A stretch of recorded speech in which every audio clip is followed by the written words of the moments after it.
أعوذ بالله من الشيطان الرجيم. بسم الله الرحمن الرحيم. طاسيم.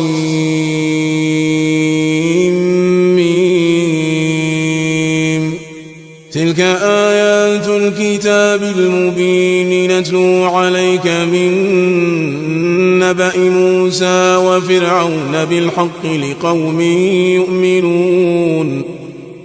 إن فرعون علا في الأرض وجعل أهلها شيعا يستضعف طائفة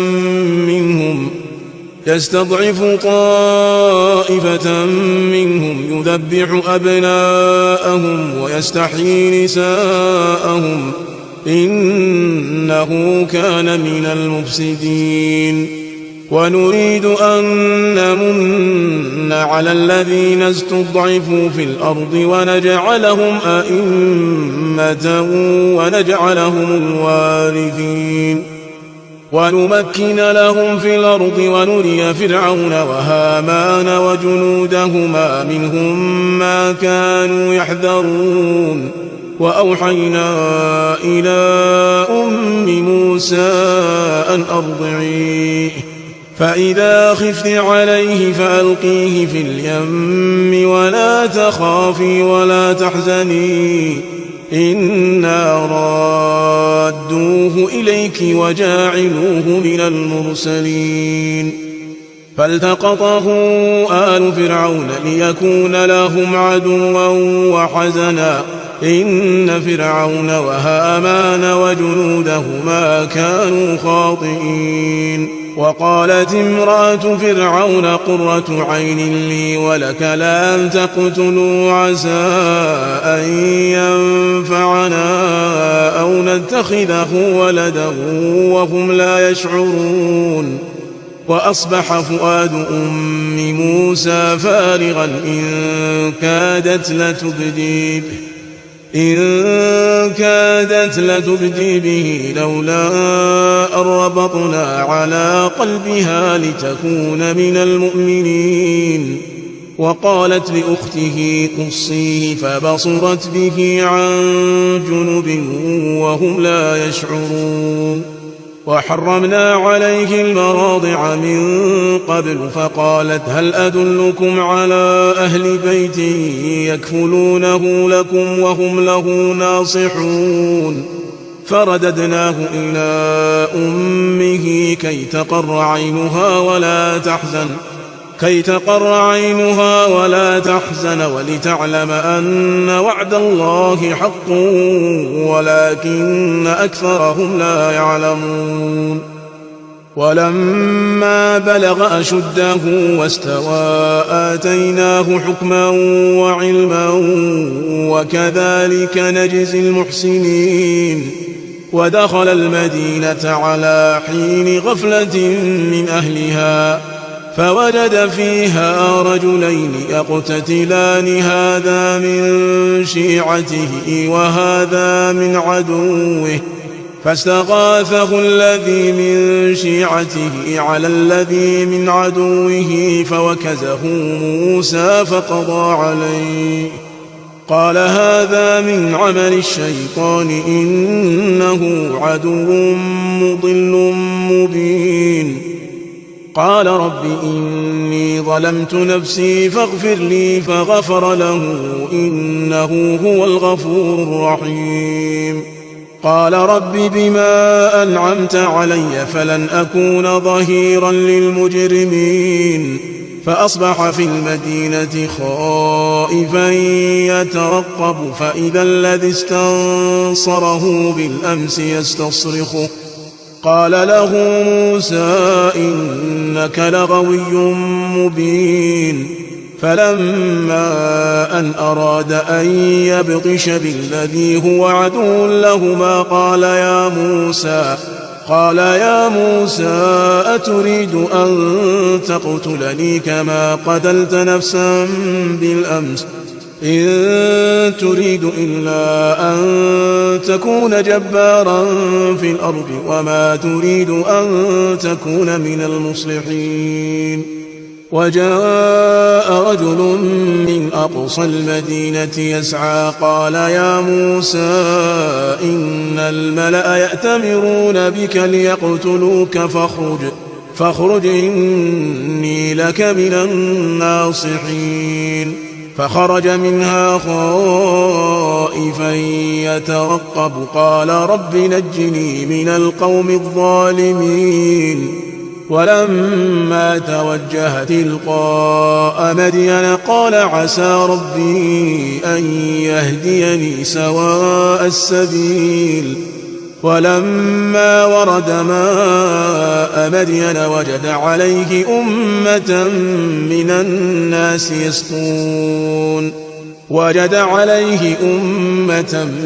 الناس يسقون ووجد من دونهم امرأتين تذودان. قال ما خطبكما قالتا لا نسقي حتى يصدر الرعاء وأبونا شيخ كبير. فسقى لهما ثم تولى إلى الظل فقال رب إني لما أنزلت إلي من خير فقير.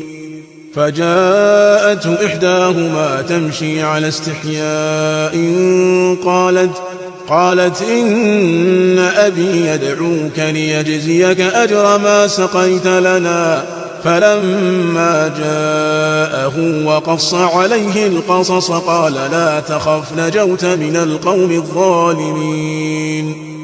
قالت إحداهما يا أبت استأجره إن خير من استأجرت القوي الأمين. قال إني أريد أن أنكحك إحدى ابنتي هاتين على أن تأجرني 8 حجج فإن أتممت 10 فمن عندك وما أريد أن أشق عليك ستجدني إن شاء الله من الصالحين. قال ذلك بيني وبينك أيما الأجلين قضيت فلا عدوان علي والله على ما نقول وكيل. فلما قضى موسى الأجل وسار بأهله آنس من جانب الطور نارا قال لأهلهم كثوا إني آنست نارا لعلي آتيكم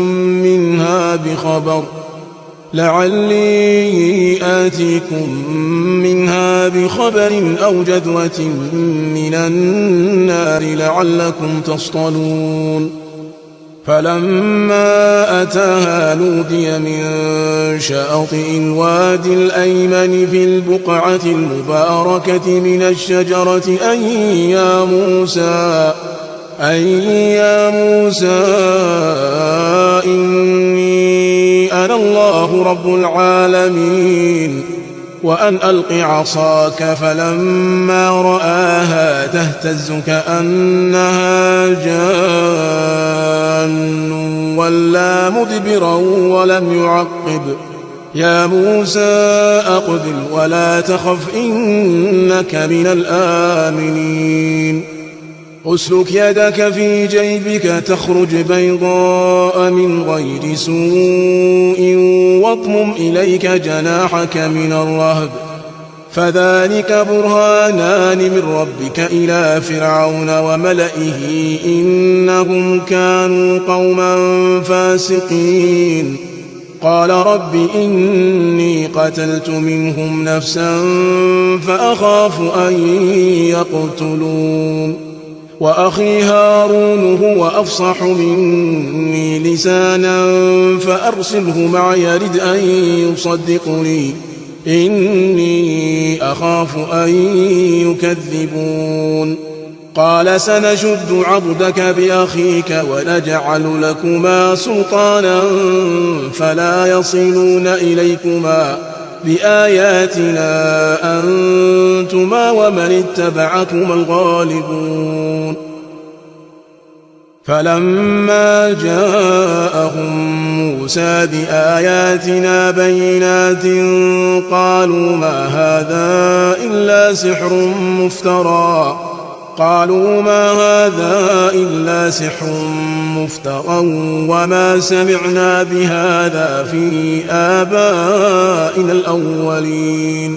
وقال موسى ربي أعلم بمن جاء بالهدى من عنده ومن تكون له عاقبة الدار إنه لا يفلح الظالمون.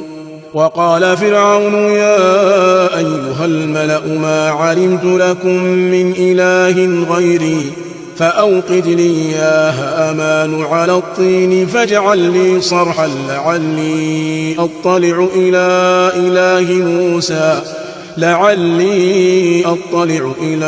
إله موسى وإني لأظنه من الكاذبين. واستكبر هو وجنوده في الأرض بغير الحق وظنوا أنهم إلينا لا يرجعون. فأخذناه وجنوده فنبذناهم في اليم فانظر كيف كان عاقبة الظالمين. وجعلناهم أئمة يدعون إلى النار ويوم القيامة لا ينصرون. وأتبعناهم في هذه الدنيا لعنة ويوم القيامة هم من المقبوحين. ولقد آتينا موسى الكتاب من بعد ما أهلكنا القرون الأولى بصائر للناس وهدى ورحمة لعلهم يتذكرون.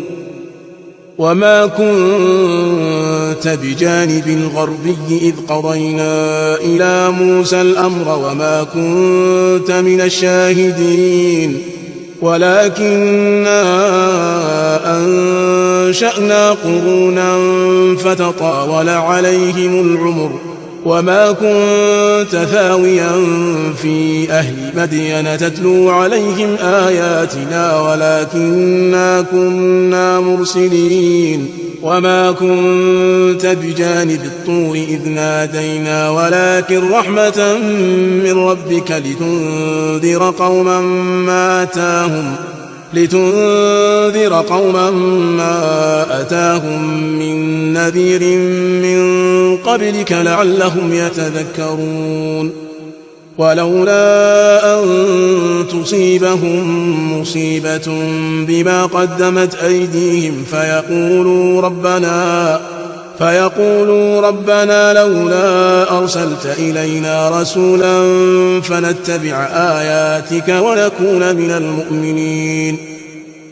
فلما جاءهم الحق من عندنا قالوا لولا أوتي مثل ما أوتي موسى أولم يكفروا بما أوتي موسى من قبل. قالوا سحران تظاهرا وقالوا إنا بكل كافرون. قل فأتوا بكتاب من عند الله هو أهدى منهما أتبعه إن كنتم صادقين. فإن لم يستجيبوا لك فاعلم أنما يتبعون أهواءهم ومن أضل ممن اتبع هواه بغير هدى من الله إن الله لا يهدي القوم الظالمين. ولقد وصلنا لهم القول لعلهم يتذكرون. الذين آتيناهم الكتاب من قبله هم به يؤمنون. وإذا يتلى عليهم قالوا آمنا به إنه الحق من ربنا إنا كنا من قبله مسلمين. أولئك يؤتون أجرهم مرتين بما صبروا ويدرؤون بالحسنة السيئة ومما رزقناهم ينفقون.